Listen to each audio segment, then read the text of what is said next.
Welcome, welcome, welcome. Morning, Rickster Swickster. Hope you're doing well. Hope you're doing well.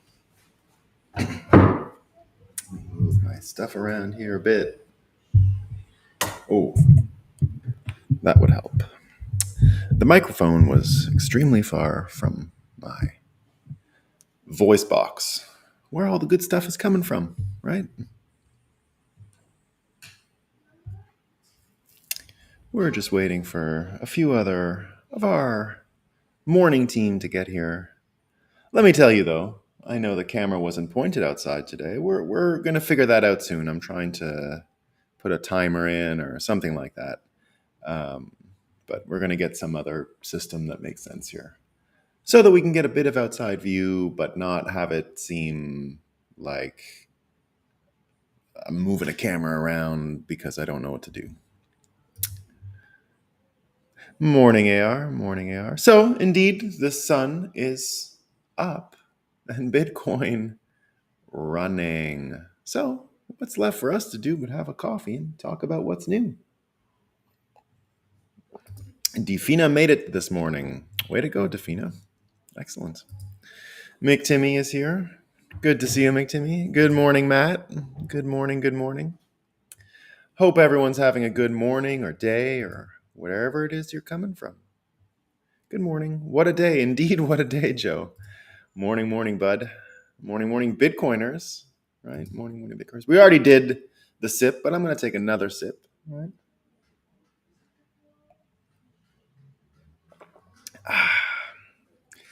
My title today, somewhat provocative, but we're going to get to it. The Bitcoiners will be hunted. We're going to be hunted, guys. We're going to be hunted by the summertime. Let me show you why and how. So, as you know, we like to start every episode with the fakest news we could find. The sun is covered in Nashville, we hear. The sun is covered in Nashville.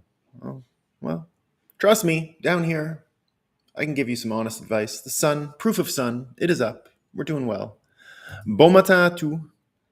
Ça doit être une québécois parce qu'on dit pas bon matin en France. Am I correct? Where do I stats?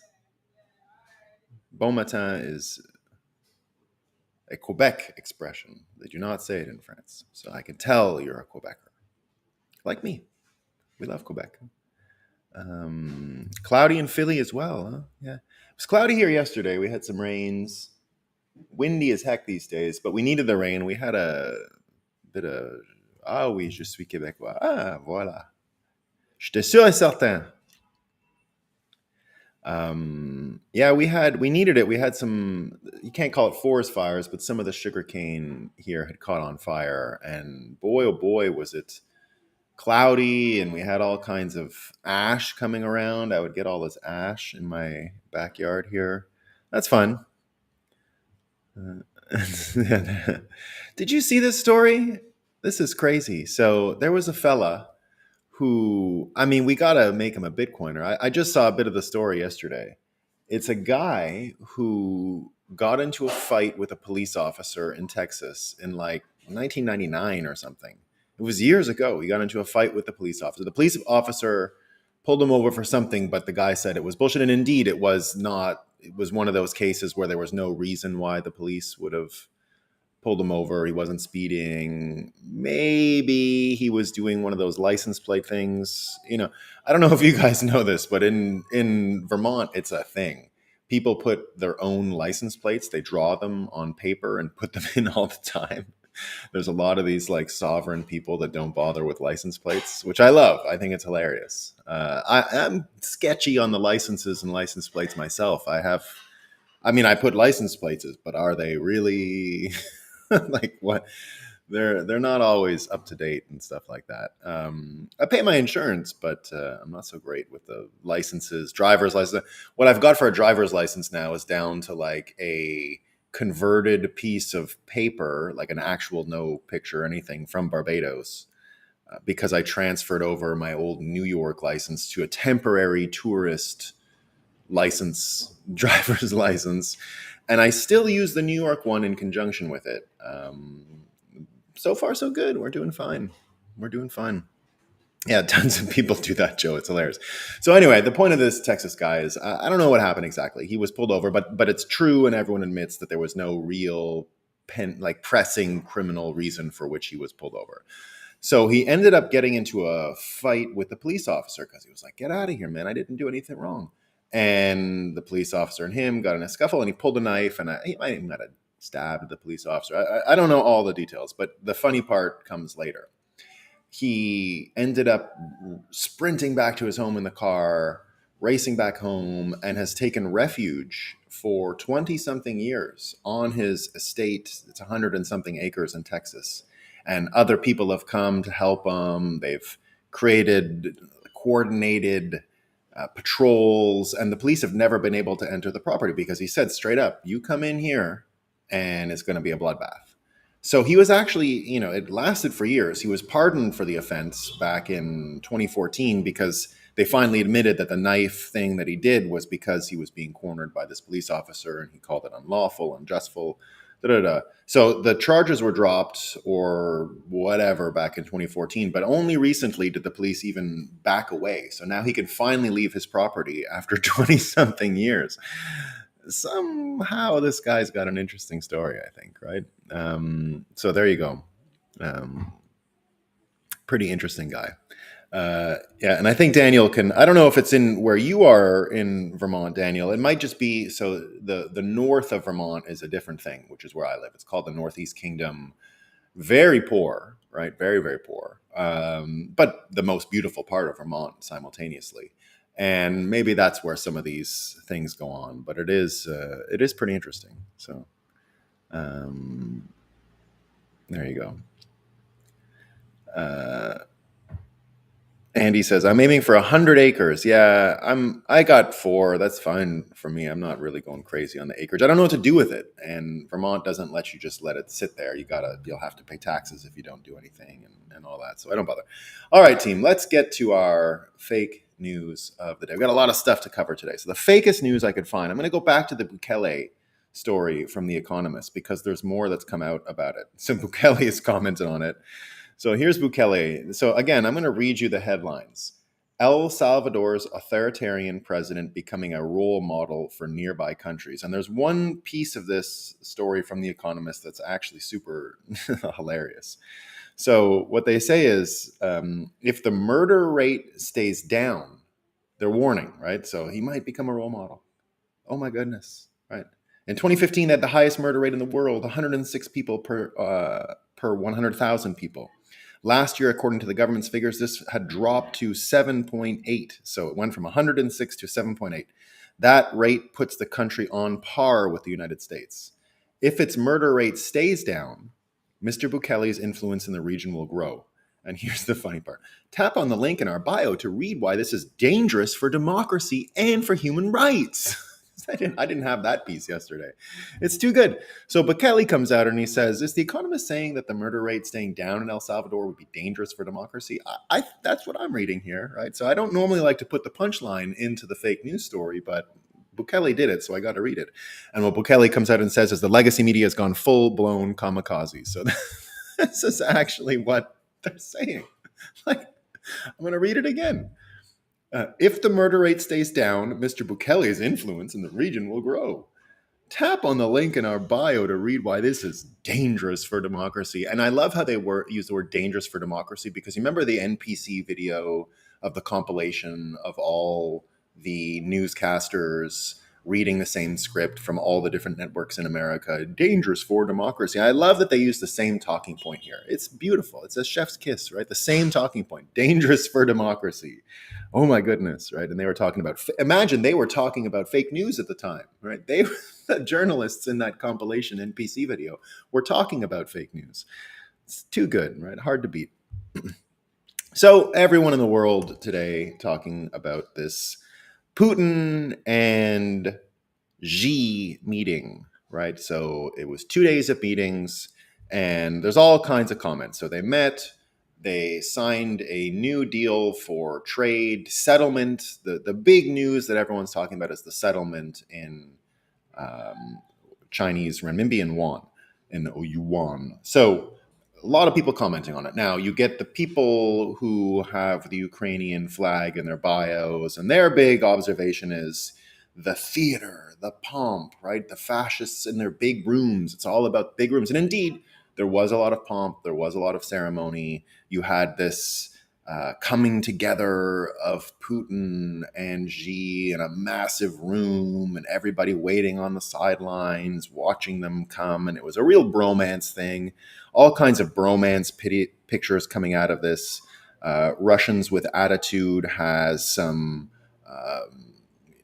let's call it, candid photos of Xi and Putin, having a bit of bromance as they say goodnight for the evening. And they say, Xi, here's the quotes coming from it. And this is from Russians with Attitude. And so I don't know who Russians with Attitude is. So I imagine they're very pro-Russian, but I'm giving you their take here. Xi Jinping, change is coming that hasn't happened in 100 years, and we are driving this change together. Putin, I agree. Xi Jinping, please take care, dear friend. Putin, have a safe journey. So coming together, making this decision, putting it in terms that I think everyone can recognize. Now, the people, as I said, are saying this was just a bunch of fascists getting together. Who cares about the BRICS 2? And indeed, we're going to get to the other argument about who cares about BRICS 2 in a second. But that's the main argument there is the fascists got together and it worked out in a way that I think did surprise a lot of Western leaders and a lot of Western institutions, but should surprise no one who's paying attention to what's going on here. Now, this whole new banking system, Ben Rickert and a few others have commented, Dmitry Medvedev and Sergei Lavrov, so that's the foreign minister, and the former prime minister Medvedev, if you remember, or former president or whatever. Putin left for a little while. This guy took over. Putin changed the law and came back, right? It looked like for a while everyone in the world had to live with the George Washington 8-year standard, and Putin got around it. So he says, Ben Rickert says, Dmitry Medvedev and Sergei Lavrov in the background laughing. I don't think the West completely understands the significance of the birth of a multipolar banking system.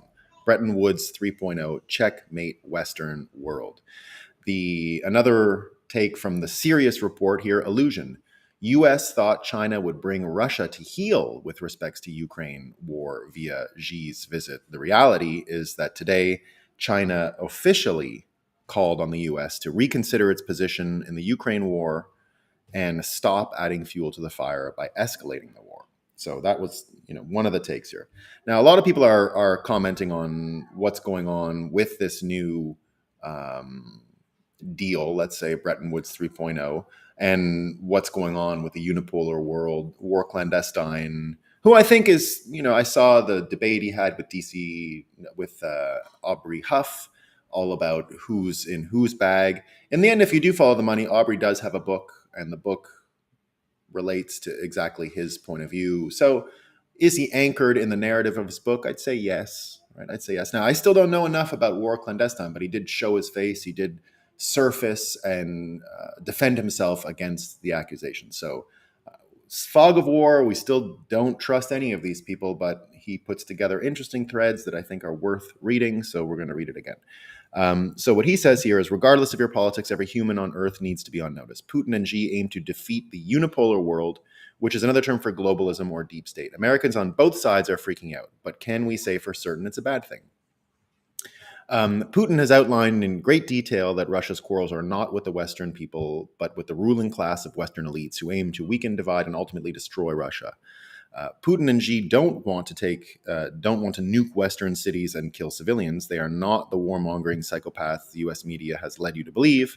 Putin and Xi want the West to stop meddling in foreign affairs and breaking international law. The West are the warmongers. Now, I just want to add, Putin and Xi have enough evilness to their own people to not necessarily grant them the benefit of the doubt. Now, I do believe with what war clandestine is saying here, I'm of the same opinion. They're not nuking anyone, right? Nuking other countries is a totally different world of evil.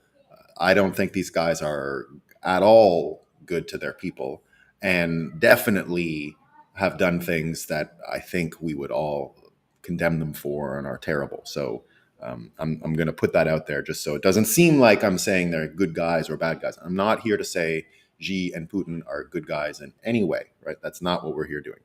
Putin and Trump share nearly identical values and have the same enemies. Putin and Xi are anti-globalist. Trump is an anti-globalist. Apply transitive property. Putin, Xi, and Trump have many mutual interests and closer relationships than you think. Trump may be verbally tough on China to please his base, but in reality, Trump has better relations with China than any president since the founding of modern China in 1949.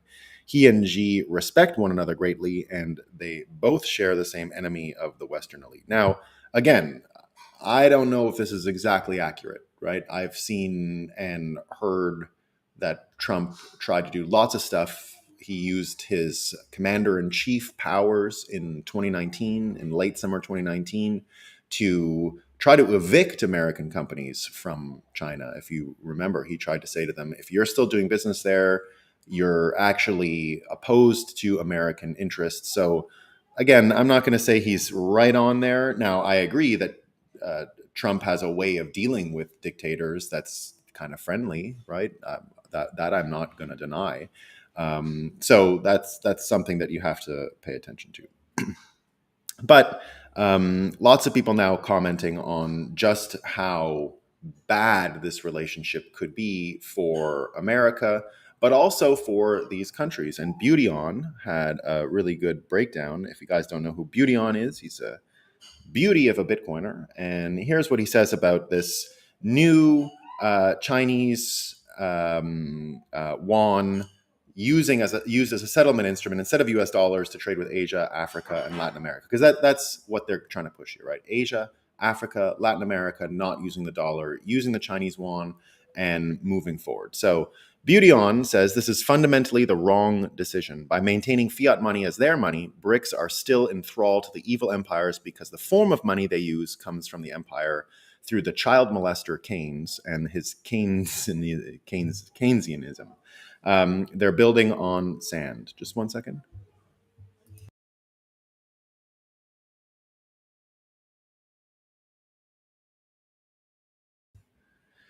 So he goes on. It would be much better for BRICS to settle on Bitcoin. Then they would have money based on sound economics and transparent math principles that reject the child molester Keynes and its fraudulent short time horizon fiat money system. Independence means not following others. Only El Salvador is truly free of the most corrupting Western influence, Keynesianism. By adopting Bitcoin as money, the new financial center of the world will not be Moscow or Beijing. It will be San Salvador, and the El Salvadorians will benefit as a result. The ruble and Chinese money will all hyperinflate to nothing, and with the pressure of the world having a single sound money in place and in use, everyone will eventually figure out that Bitcoin is best. The people of the world will prefer it over all fiats. This is, of course, America's chance to maintain its place as a leader nation. By abandoning the dollar and adopting Bitcoin and the businesses that make it easy to use for consumers, they can use their Silicon Valley expertise to integrate Bitcoin into all internet services. By doing this, they can replace the fiats of all foreign governments without firing a shot. And since the businesses mediating it are all American, the USA will remain the financial center of the world. But they don't actually care about winning. They want blood. Now, I'm not going to go as far as to mind read the American institutions saying they want blood. I don't think it's exactly that. We're going to talk a bit more about what it might be that's motivating them, but I don't think it's that. So you get this situation where there's everyone saying it's just fascist meeting. You get other people saying there's this 3.0 Bretton Woods system and US dollar hegemony is severely threatened by these new relationships. And then you get the, let's call it Bitcoiner take from Beauty On, which is that they're both going to fail. Now, I've mentioned many times here that I'm in the Beauty On camp in that BRICS 2 is not going to fly. They're Chinese yuan, whatever. They're going to get some settlement. They're going to get some trade, of course, but it's not going to become a measuring stick of the economy. It's not going to become the foundation of GDP analysis. We're not going to redo all the same propagandist economic metrics that come from Keynesianism and import them to this new system and then suddenly say, oh, that's how big things are. So that's just a bit of it, right? But there's a more interesting take, right? Let's go back to the American reaction now, right? We heard that they were disappointed, let's say, that Xi didn't go there to beat Russia up to help them pull back and give in the war and therefore give more space to Ukraine. You even get the Canadian news service CTV News, which is as fake as they'll come. It's as bad and shitty in Canada. CTV, Canadian television, even though it's not subsidized to the same extent as the CBC, the Canadian version of the BBC, which is entirely a state broadcaster. They call it a public broadcaster, but that's a scam, right? Public broadcaster means you just get money from the public purse and you're not there to push state propaganda. That's not the case in Canada. They have always pushed state propaganda. And CTV is supposed to be the private independent one, but they're on the government welfare checks now too, because they can't make any money. They don't produce any original shows. They just import American shows. The only thing they produce is news, and they need a subsidy to do it from the government. So again, state broadcasting.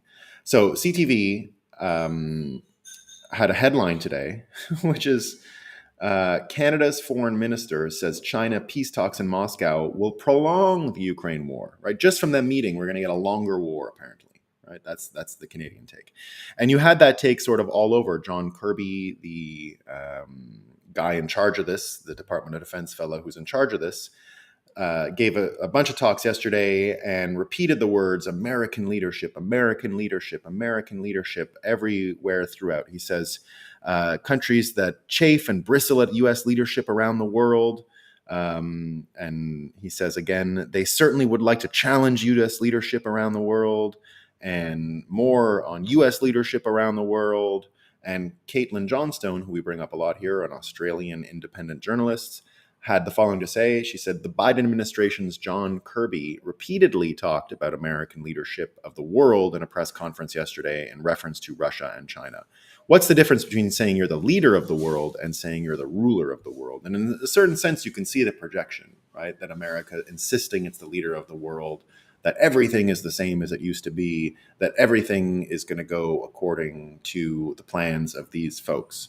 And when you put that in the context of what we're seeing, right, it's starting to look a little iffy, right? America has its bank troubles, which everyone's been talking about for a while. But put that rate to its limit, right? Put it right to its limit. We had yesterday the Mexican president who was being asked about all this stuff, what's going on in the world, and what do you think, and China, and Russia, and Ukraine, and leader of the world, and what's happening. So the Mexican president said yesterday, the United States cannot talk about human rights with Julian Assange detained, cartel violence with President Joe Biden, bombing the Nord Stream pipeline, or democracy while arresting the leading presidential candidate, Donald Trump. Of course, rumors still running rampant today that Donald Trump will be arrested. And apparently he's going to be cuffed and everything next week. He's going to have to go to New York City, that there's some negotiation going on with his own Secret Service detail, because that's been the issue that everyone's been talking about, is that because he has a Secret Service detail that must protect him at all times, they have to form a cocoon around him. I've seen this. I've booked for a conference many years ago, a former prime minister, and it was the same deal. We had to figure out how to move his whole security detail around. So they have to go with these people for the rest of their lives. And so apparently he's going to get arrested today, but he'll only make it to the courts next week once they've figured out these logistics. And indeed, you had Tucker Carlson adding that the weaponization of the Department of Justice is a turning point in the American narrative and the American story. So he says, so the U.S. attorney in Washington announces in federal court that he's going to haul another 1,000, maybe 1,200 Trump voters to jail. And the response from people like Lindsey Graham, a Republican, is don't worry about it. They're saying the same thing as Manhattan DA threatens to put Donald Trump, the leading Republican candidate, in handcuffs. So we have a weaponization of the U.S. justice system, which has been the case for quite a while, right? We've had a politicization and a weaponization of the system for quite a while now. It's not a brand new phenomenon. But remember, we get the banking crisis, right, which is affecting confidence in the U.S. system around the world. We have our own internal issues, our own internal politics. It indeed looks like we're going to be in a situation where political candidates get thrown in jail. So America will be much like some of these banana republics we've criticized for many, many years now. And even when you take a look at the the power of some of these intelligence agencies now coming into question because of the January 6 files, because people are talking about the brainwashing more. You've got RFK Jr., who's a presidential candidate, talking specifically about this power. And here he is. He did a 2-part interview with American thought leaders, and the Vigilant Fox has been covering it really closely. And here's the second part just aired. So we've been talking about the first part for a while. The second part just aired. And Robert Kennedy Jr. explains why JFK's assassination has not been declassified. It's been nearly 60 years since JFK, his uncle's assassination. It was legally supposed to have been declassified a long time ago. All the people involved are now dead. So why hasn't it been declassified? And his reason is the following. The reason for that is about institutional protection. Right? It's about institutional protection. Indeed, it's about the institutions that project American leadership, as Mr. Kirby has said. Because we know it is all a game of confidence, of persuasion, of psyops, of pushing people in one direction, getting them to crystallize around an idea, and then understanding how human nature would trigger a natural cognitive response to whatever position they've been put in. So you're having trouble with the banks, right? And then, okay, the bank trouble's real, but how do you have the cognitive closure? How do you have the association between the thing happening and what caused it, right? A lot of surface area for psychological attack there. And we've seen that many times. We talk about it all the time on this show. And with all of these things in place, right? Let's just think about the banks for a second, right? Just think about the banks. Now, remember with the BRICS 2 thing, right? It's our system versus their system.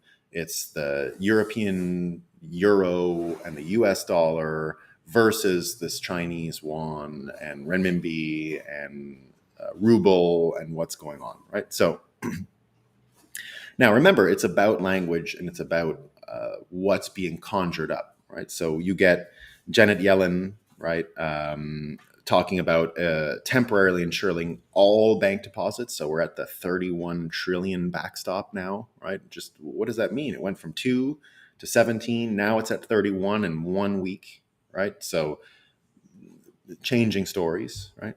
You get Christine Lagarde, right? This is her message this morning, right? This is her message. Remember, this is a battle of persuasion now. We are in a psychological and economic battlefront. Those are the battle lines, and they're playing out.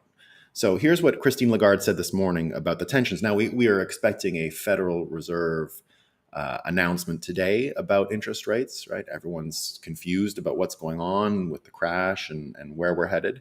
So, and then weirdly, the choice is between this, right? Weirdly, the choice is between this. It's fight inflation now, but destroy the entire system if they raise rates, or stimulus, we can survive another day as far as a banking system goes and deal with inflation again down the road, right? Those are the two choices.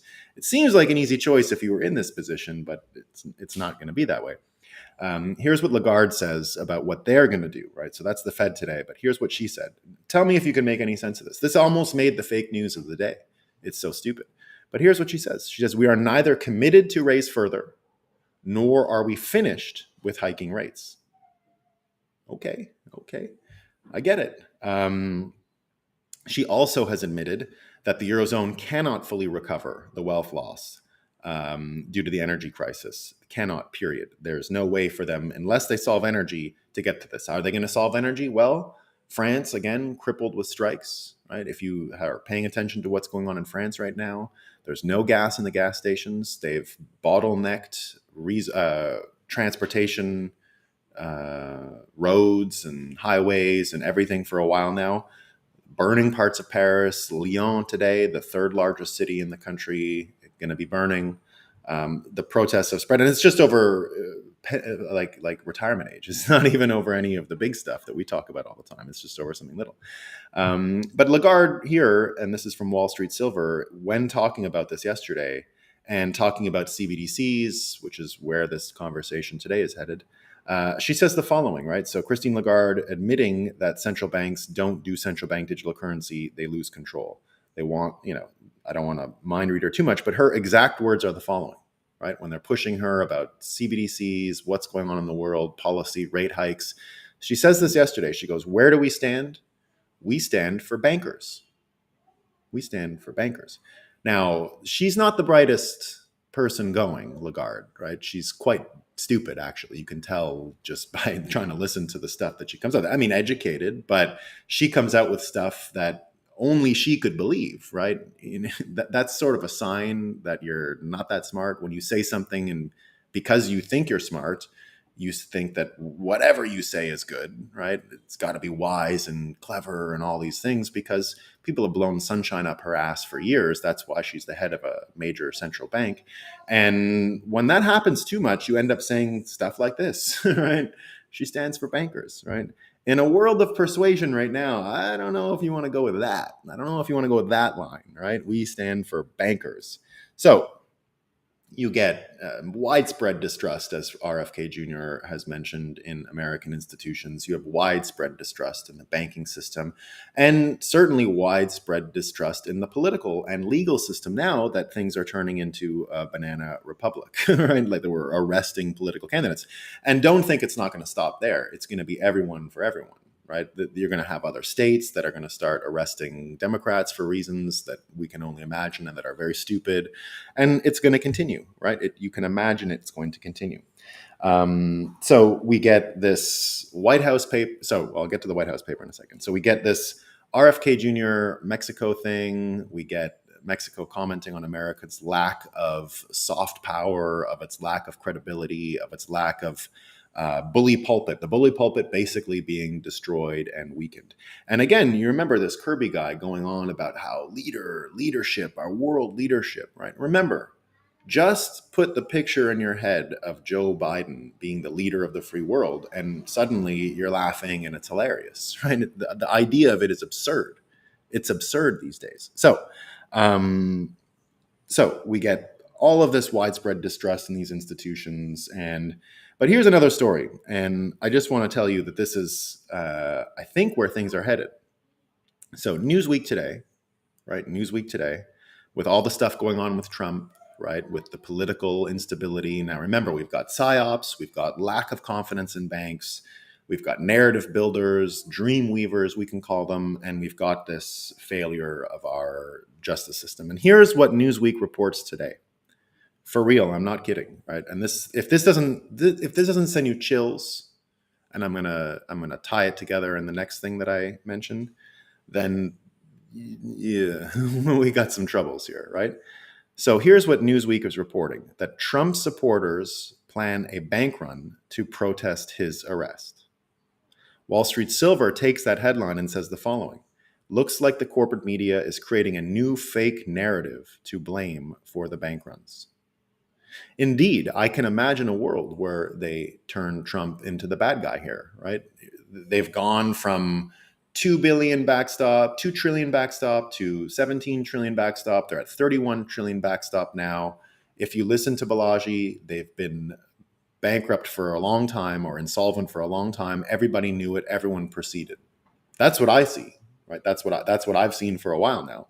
And now the narrative is starting to push it on the Trump folks, right? Just like a lot of people even believe that anyone going out to protest Trump's arrest in New York City are falling into one of these traps, like January 6th, that's completely fabricated and forces people to get in. You know, even Kanekoa Substack is being called, who we've mentioned many times here, Kanekoa the Great. He's being called a QAnon supporter, right? And accused of being a QAnon supporter. Of course, he's written so many articles, definitely not a QAnon guy. And you can even see QAnon from the very start was a psyop, right? It was a trap to get people to come in and buy a narrative. And then once they're there, we got you, you're this thing, right? I was warning people about QAnon from day one, saying this looks a little fishy. Just like many people warned others to not go anywhere near Washington, D.C. on January 6th because of reasons like this. And now you see it playing out on an even bigger scale, right? You're seeing it play out on an even bigger scale. Now, none of that would really matter to Bitcoiners if it wasn't for the White House also doing two things in the last 2 days, right? They did two things in the last 2 days. The first thing they did was the president finally signed his first veto. And what was it for, right? They framed it in terms of politics. Oh, it was an ESG thing, right?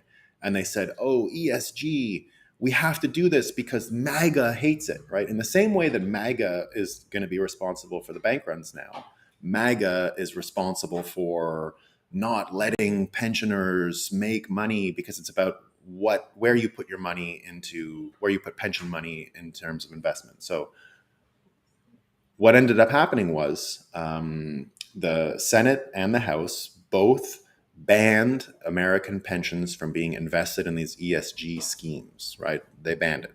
And now the president comes in and vetoes it. It's the first veto he's ever done. If he did a bunch of vetoes in his career, I would say no biggie, right? Who cares? It's just him vetoing stuff. Trump vetoed a few times. People like to veto if they're into vetoing. But this is his first, right? And what does it signify? Well, think about it like this. If you asked not the grifters, not the finks from BlackRock, not the grifters, right? The actual investors. If you would ask Warren Buffett, for example, right?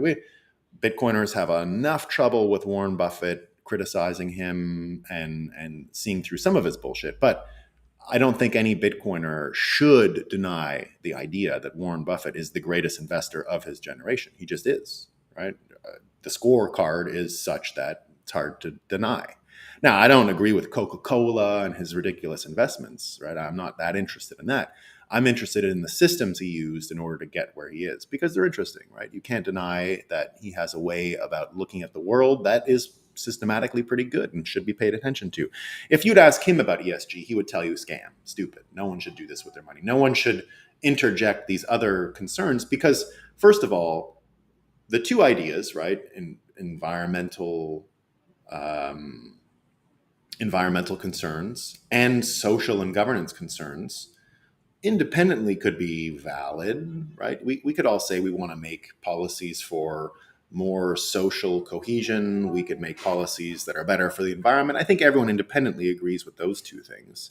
Whether you agree exactly what should be done, that's another story, but these are just small little trifling disagreements. Merging these two things together that don't belong together, right? And then injecting those into the matrix of Wall Street calculations is just a bad idea. Right? And no one is really calling for it. A couple of grifters, like the BlackRock people, yes, right? There are some grifters. There are the environmental and social justice people that for sure like it because it's more money for them. It's consultation business. It's all kinds of stuff. So these are just the grifters. I mean, the actual people making these decisions in investing will all say this is dumb. There's nobody fighting for this, right? Even Congress and the Senate have both agreed, dumb. So he vetoed it. And what does it say that he vetoes it? Blames it on the political party. Well, you got to imagine there's some corruption there. You just have to, right? You got to imagine there's corruption there because putting this into the Wall Street system is fatal. It will destroy it. It can't function. It cannot function, right? So it brings up all these questions about Biden's independence. Is he being pushed? What does the Hunter Biden thing have to do with it? What does the payments that he's received from China, from Ukraine have to do with it? We don't know. But you can see the line goes directly from this ESG file right back. So that was 2 days ago. Yesterday, they come up with this Bitcoin report, right? So the economic report of the president. Now, first of all, again, thinking of him as the leader of the free world is funny enough, right? It's funny, right? Just watching him try and say a sentence in his brain, and he's got the dementia, and his skin looks kind of fake now, like he's made of AI, or made of deep fake technology sometimes, right? He's got something going on. But thinking of this guy with his ice cream reading, this is a 500-page report. Thinking of him densely packed stuff. Thinking of him reading a 500-page PDF report on the economic report of the president is kind of crazy, right? It's also funny. So they came up with this report, a bunch of stuff on Bitcoin and crypto, but Bitcoin singled out, right? So they published a report saying proof of work mining stupid, Ethereum much better. And they move right to the CBDC thing. A US CBDC would have the potential to offer significant benefits, they say. Now, Troy Cross, who is, if you don't know who Troy Cross is, he would be considered someone, I would say, who would be totally on board with some of this environmental stuff, some of the social governance stuff, probably not put together and then forced onto Wall Street. I don't think he's that kind of a guy. He's very energy literate, so he understands proof of work mining and Bitcoin are actually good for the environment and shouldn't be counted in the way that global warming alarmists would count it. And here's what he says. From my quick skim of the White House report, it looks like none of crypto offers any value, but it's good for crime, gambling, and the crashing of our financial system while despoiling Earth. Anything it could potentially do could be done better by a nice, well-behaved CBDC. There are weird moments of clarity in there, quickly brushed aside and buried in FUD. Wow, they really think they know better than markets. Expect the worst. The worst is what he said. So expect the worst. The worst, he says, right? Well, what is the worst? What's the worst? The worst would be what Trump is being accused of, what Jesus Christ was killed for, right? The worst is telling the truth, and then everyone around you hates you for telling the truth, and they kill you. They kill you, right? That's the worst. That's why the story of Jesus Christ is so recognizable as God. He came to earth, lived the best life you can live on earth, had a mother, friends, community, right? Lived all the benefits of the best things you can get as a human being, other than being a parent, I suppose. But he had as great an experience as any human can get, but he had the worst thing too. The worst thing is you didn't do something, you're accused of something by your own friends that you didn't do, and then you're killed for it. That's as bad as it gets. Tortured. That's as bad as it gets. And what's his message? I love you anyway. Right? That's why the whole story is so important. And that's why it continues to resonate. Right? So the worst thing that can happen to you is that you're killed for something that you didn't do, that you don't think, and you're prosecuted and condemned for fake stuff. Right? Now, I'm not trying to say that Trump is that, but it's happening to him. Right? And now they're blaming the financial crisis on him. They've already astroturfed the whole field so that you'll believe anything they say about Trump and MAGA and the deplorables and these bad people, and they'll crash the system and all of these things, right? Now, what we see with Bitcoiners is that if they can astroturf this financial crisis for Trump, they can just recycle it and do it again, right? And if there is fallout, I do predict the BRICS thing can work for a little while. I do think the U.S. system is going to be the U.S. dollar system is going to be destabilized. I think competition is there. I think that there's still people who are going to have confidence in the U.S. dollar, but the whole thing is coming down, right? This is a confidence game. This is about projection of power, and we have people like Janet Yellen, and now in Europe, Lagarde and Biden and Kirby, and no people with any credibility other than what the corporate media says they have, going out and saying this, right? Now you get Balaji, who has his bet going on and everyone talking about it. And here's the thing. Even a guy like Adam Townsend, right, who I have a ton of respect, Adam Scramble on Twitter, a ton of respect for the guy. Think he's great. He's sitting there wondering if Balaji is a Chinese psyop to support the BRICS 2.0 or destabilization of America, destabilization of American systems, all these other things, right? So they sit there and they think that he is part of this system because they don't understand that Balaji, probably not beholden to any nation state, is independently trying to promote a digital state that doesn't adhere to these things, that doesn't have the same weaknesses that you would see in these typical systems. I thought I had a really good quote here from, I do have it somewhere. Let me get it for you. I forgot to put it in my notes, but it's so worth reading that we're going to get it. So this is from The Sovereign Individual, which we love and we cite here very often. Here's the quote, right? And this is where I see Balaji coming from, right? The idea that humans must naturally place themselves in an invented community called a nation will come to be seen by the cosmopolitan elite as eccentric and unreasonable in the next century, as it would have been throughout almost all of human existence, right? So in many ways, that's what Balaji is doing here. He's betting on the concept of us identifying with nation states as the weak point. Other people who think it's all World War III is all about countries versus countries and which country is going to win and just like World War II was and just like World War I was. That's the fake world, right? That's the veil over your eyes. This idea that government can be made by that freedom comes from democracy, right? No, no. Freedom comes from having places that don't stop you from living free, and that doesn't mean you can go around murdering people and all these other things, right? You can have crime in a system that doesn't involve democracy, right? Because here, democracy is about sending armies to make sure you've got a system of trade in place that benefits uh, the person in control of the money system, right? So we've seen for a while, even the White House report admits that fiat currency and the invention of fiat currency is a result of standing armies. They admit it freely. They say it in the report. They don't hide it. And we all know that as Bitcoiners. So what Balaji is saying here is, and he goes on to discuss Jason Calacanis and people who've been criticizing him for egging on financial crisis because it benefits him personally. That's been the big criticism here. And then other people wondering if he's a Chinese agent, right?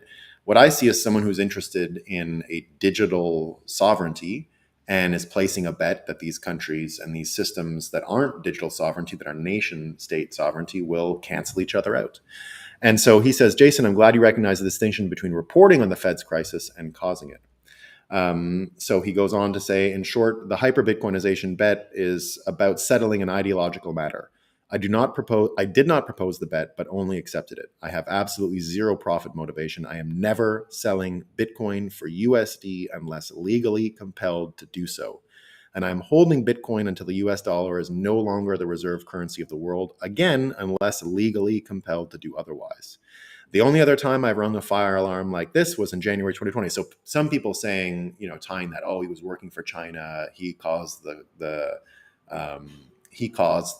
panic around COVID. He was warning me in December of 2019 that this was coming because he was involved in our event and was saying, you're not going to be able to do your event. Our event was in May, and saying, you're not going to be able to do your event. It's not going to happen. So I was already in touch with him a while before that. And he was taking time to tell us about physical events having trouble. He wasn't a Chinese agent, I didn't see it anyway. So I did what I could to warn about a lab leak that actually did end up claiming millions of lies. Right? He says he's trying to be a Paul Revere and that printing is coming. So he breaks it down. Right? It's a bet on hyper Bitcoinization.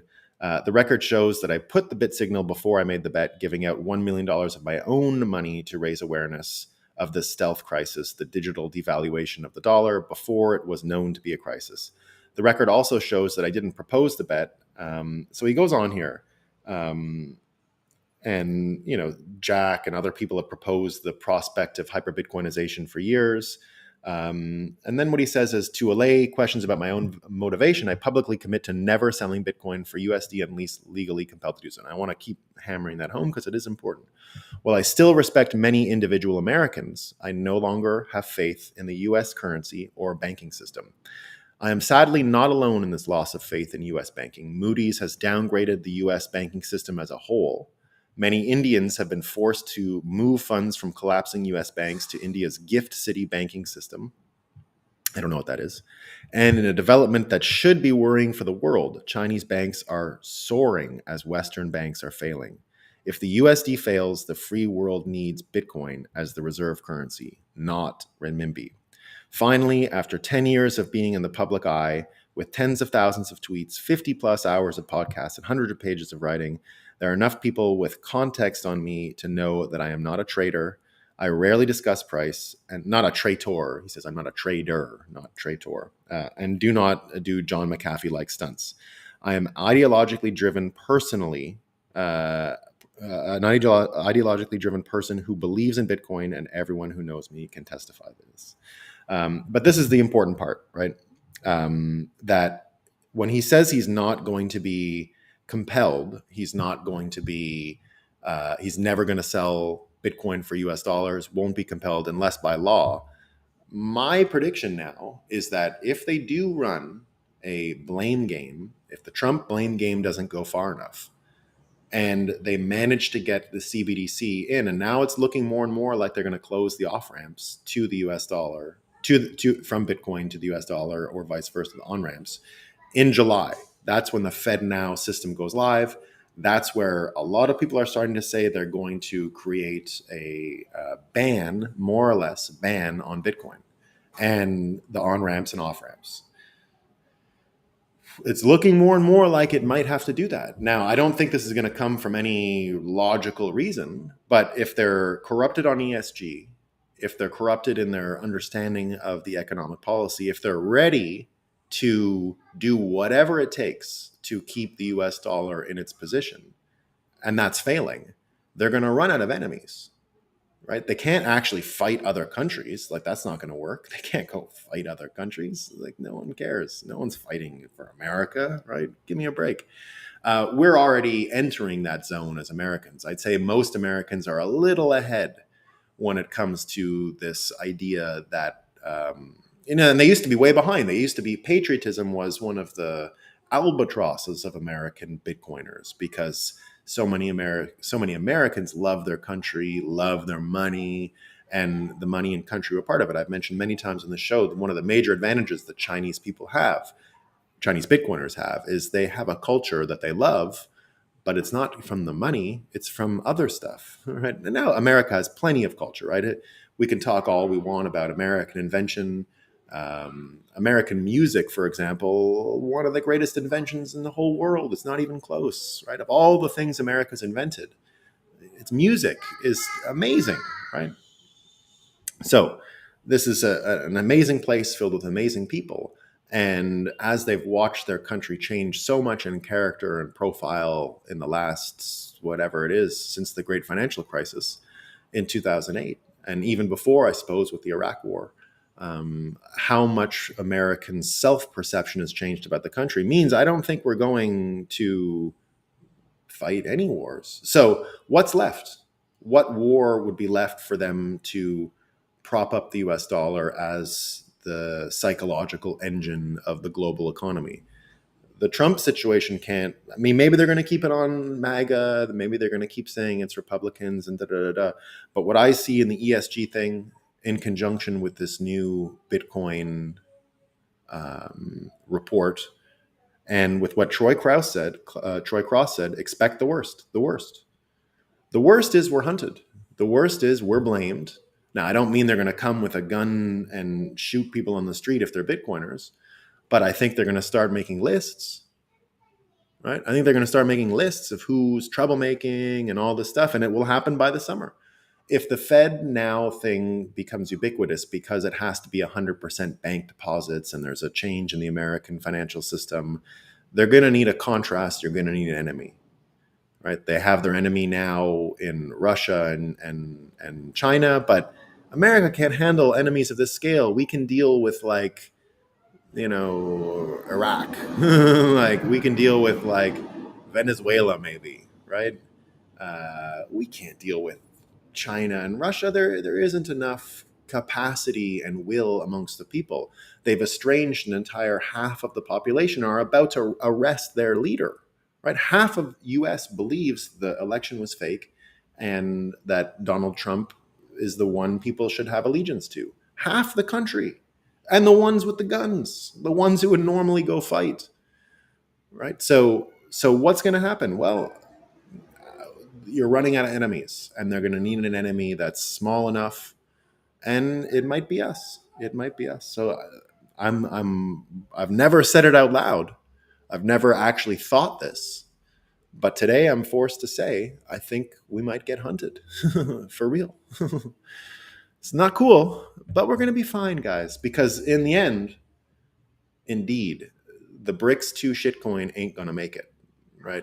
We are not setting up the global economy powered by the political money of the Chinese Communist Party. It ain't going to hunt. That dog ain't going to hunt. And the US dollar is at its end. The true powerful forces in America are the energy companies. And they're the powerful forces in the world. As we recede in nation state importance in the overall hierarchy of importance in the world, and media companies become less important, right? Disney's done, like they got to fire everyone. They're having a ton of trouble. You're going to see a situation where the energy companies are explicitly the most powerful almost, you can think of it as Russian style oligopolies in the way that Russia was run for years, minus Putin and his coordination of the oligopoly and whatever runs their system. You can start to see a situation where, oops, one second.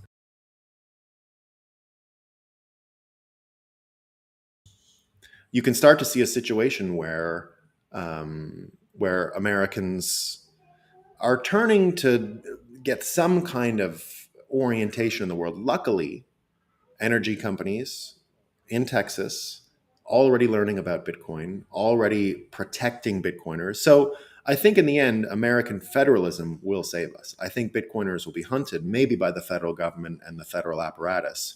But again, just like the federal apparatus is going to be tested by this Trump indictment thing because he's in Florida, you're going to have to get the Florida authorities to allow things like the FBI to come in and arrest him. It's going to be a terrible look for the leader of Florida, the governor of Florida. He's also a candidate. He's going to have to do what he must in order to protect himself. Forget about Trump. You get Texas, you get this other, this thing put in Texas today or yesterday, resolved that the 88th legislature of the state of Texas hereby express support for protecting individuals who code or develop on the Bitcoin network. Resolved that individuals who mine Bitcoin in Texas will never be inhibited. Resolved that all Bitcoin miners are welcome to seek out any forms of energy to help secure the Bitcoin network in the state of Texas. And be it further resolved that the individuals who own Bitcoin should be protected under Section 9, Article 1, Texas Constitution, which states that the people shall be secure in their persons, houses, papers, and possessions from all unreasonable seizures or searches. This right should also extend to digital possessions, such as cryptocurrencies, and be it further resolved that no citizen of Texas shall ever be deprived of their right to own Bitcoin. So luckily, although Bitcoiners are going to be hunted, they're going to be hunted into and gather in the states, hunted from bad states into good states, thereby underlying the benefits of American federalism.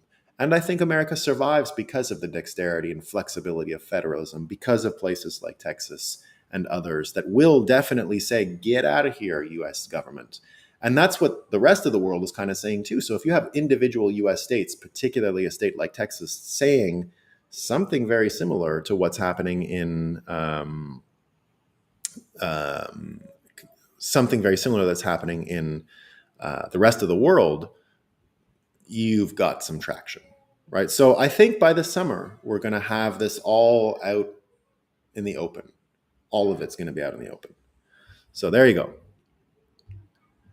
I don't want to get hunted. I don't want to be hunted. Let's see what some of these quotes say, though. A lot of comments today, guys. Wow. Sorry I missed so many of these. Dang, dang, dang. Boo Boo Bodacious also want to move to Vermont. Yeah, I think Vermont will be fine with the Bitcoin thing because they're incompetent. They can't really muster much of a. This is about the Bukele. How dare that bastard stop the massacre? It's so funny. I'm glad we have an instrument of hope to be able to sit and laugh at these kind of things with my BTC fam. Yeah, it is. Honestly, guys, if we couldn't laugh about this stuff, we'd be in big trouble. That's what's so fun about getting together every morning and having some coffee and talking about all the new stuff. Sounds like sovereigns figuring out their path to inevitable self-destruction. Hopefully they aren't too overzealous. Yeah. Xi Jinping tells us change is coming that hasn't happened in years, and we're driving the change together as Xi leaves Russia. Yeah. Yeah. And they think they'll be in the change in that order, and their gold petrol-backed BS will be the winner. Yeah, it's not going to work. Right? It's just not going to work. Nuke other countries is the American way. Yeah, I mean, they've only nuked one. I do, like, I'm in the same boat as Blasian. I'm bullish on America. Really, guys, I'm bullish. I really am. But I can't deny that Bitcoiners might get hunted. Would we be thinking twice about this if we were in and re-imported? HBDC, I don't know if the manufacturing is going to come back the same way. I do imagine we're going to have way more 3D printing, but consumerism is going to change. And the thing that America still makes that the rest of the world doesn't have is food. So at least we're not going to die of starvation, which could happen elsewhere. If not, maybe that is what really fears nothing but confidence is backing the current system humans use to dictate property rights globally. Well, yeah, true. These lunatics were expecting Russia to surrender. Yeah, imagine. Nothing but blame game yet. No leader coming out with real tangible plan people can get behind. Yeah. Except Naive, I guess. But he's a threat to democracy, so that doesn't count. So good. Trump knows what happened to JFK. Yeah, I was talking about that the other day, Philippe. It's a can of worms and cannot be let out. Yeah, that I was mentioning that on the show the other day. I heard that the judge, he told the judge years before, should I do it? And then the judge said, I'm going to remind you to do it. And just before just before January 6th, he said, if you saw what I saw, you wouldn't do it. And I believe it's that. I believe, that's a weakness of Trump's, right? He still has this patriotism for the dollar and American institutions. He's a very typical boomer in that way. So as much as he changed reality for everyone, he still lives in the reality that he has changed. I buy Bitcoin from my parents for this very reason. Yeah. Well, that's another thing, the pensions and people not being responsible for their elders has created a lot of social degradation, right? Whatever solutions to them, I feel it my responsibility as a good son to be there with a better alternative, and I'm happy to do it. Absolutely. Yeah. It's absurd that it's not absurd these days. Yeah. CBDC is inevitable, Daniel says. Yeah, I think so, unfortunately. I don't think it's going to take off, right? I continue to not think that dog ain't going to hunt, just like the BRICS 2 thing. They hated Jesus because he told them the truth. Yeah, that's it, Jose. Yeah.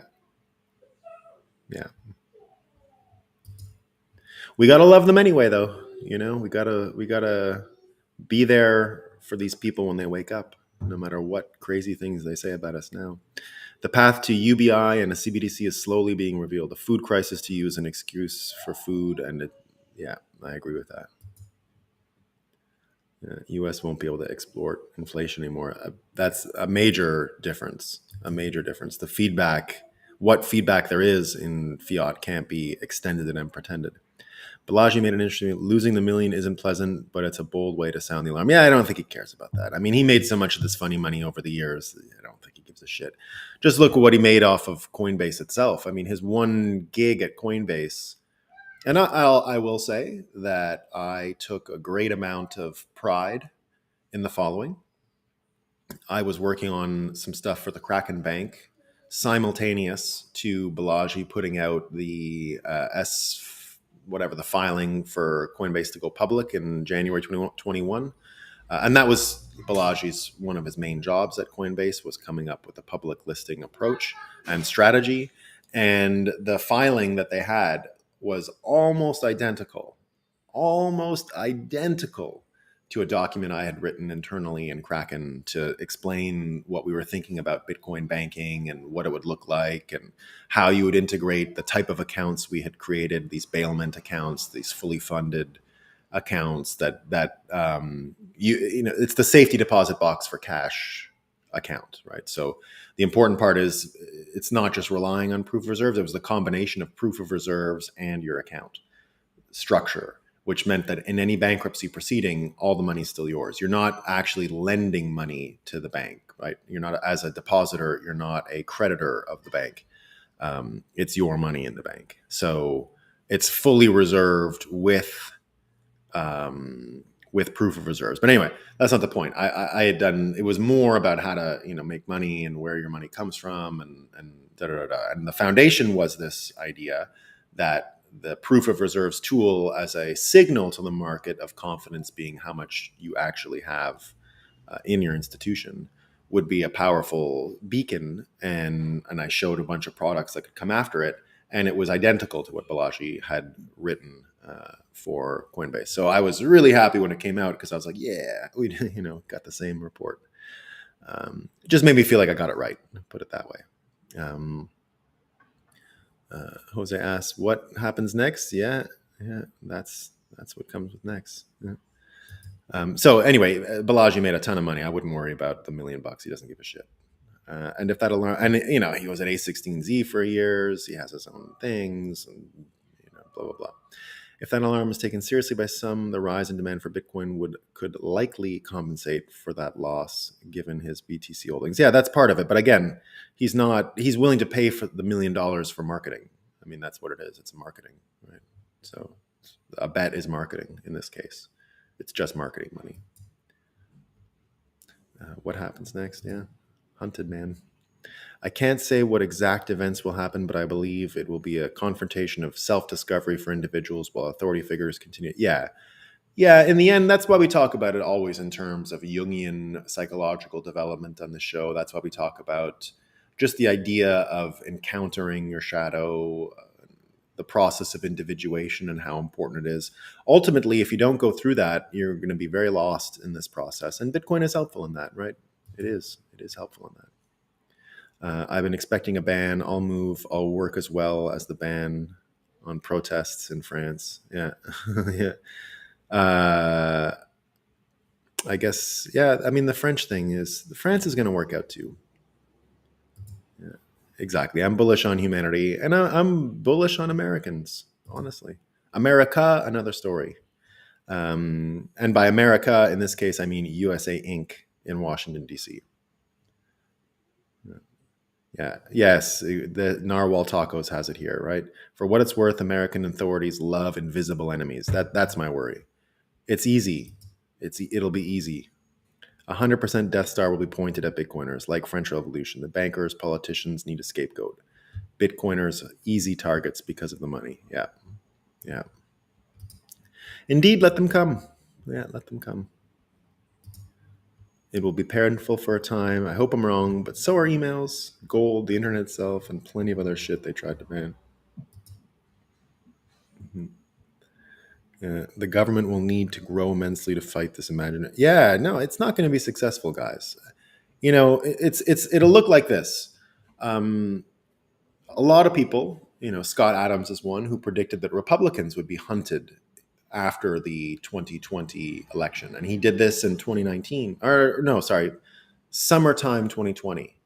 And I remember saying it to people. I said, if Trump loses, Republicans are going to be hunted. And I have a lot of Democrat friends. Oh my goodness, give me a break. No one's hunting you guys. No one cares about you guys, right? Nobody cares. No one's hunting you. You're just going to be glad when you're gone. Well, what happened? Hunted. Absolutely hunted. Look at Trump. Hunted. Himself getting hunted. So there you go.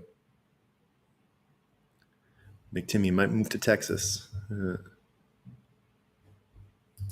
It's a game for all the marbles, indeed.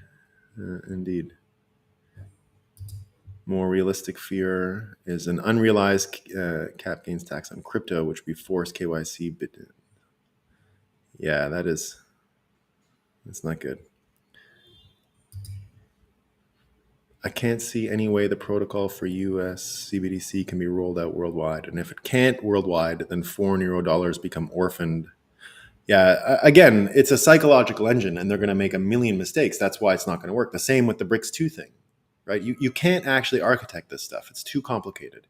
You can architect it in a analog world where human minds fill in the blanks, complete the story, complete the narrative.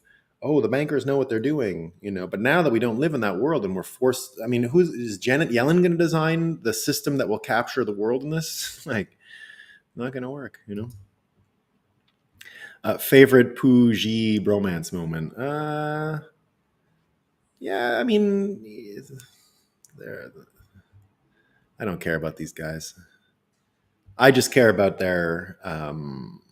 I don't think they're going to be in the storyline as we go forward. Is I guess what I mean. Ultimately, the way out of World War III is simple. It's always been simple.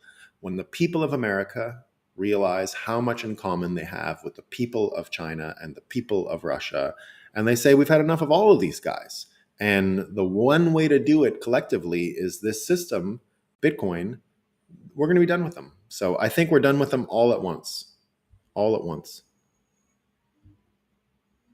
That's where I see. All right, team.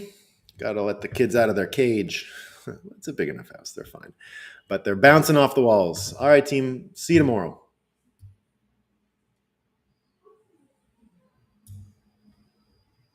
I got to put up the nice quote here. Indeed, it is a beautiful start to the morning. It's a great day. Have a great day, everyone.